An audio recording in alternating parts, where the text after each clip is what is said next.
folks, Matt Barry with First Choice, and today we're gonna rip out some plants and prep a flower bed. All right. He cut back the more pedalums. We're taking out all this, all these azaleas. We're leaving that back there. So we're taking out all this. And then as you can tell, there's an orange line that I've painted that goes here, goes around. And we're going to prep all of this into a bed. His whole side yard and this right here, and as you can see, it comes out, makes like a little, see, it goes in like that and then turns, and we're just gonna connect it.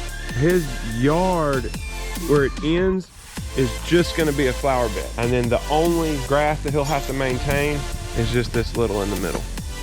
Little in the middle.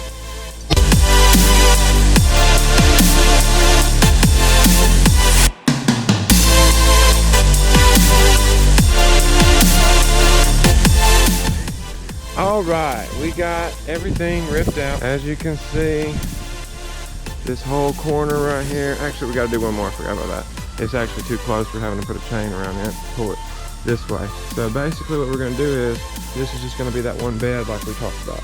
And then you see how it's just gonna connect with this bed, make a bed here. So what we're gonna do now is we're gonna pull out that last one, and then we're gonna churn up the ground, get it ready, and then we're gonna have some more dirt brought in and go from there.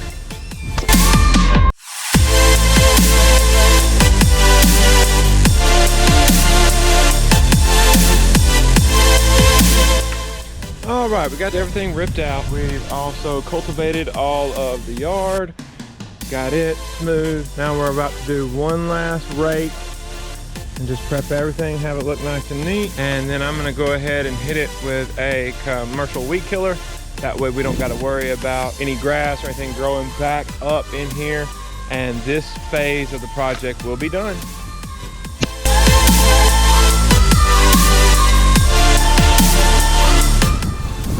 All right, folks, that's a wrap. We got everything prepped out. We went ahead and cultivated this area right here so he could put the sod there later. We got everything ripped out, and then as you can see, we've made a nice circle for the grass, and then this is eventually gonna be a bed. Phase 1 complete.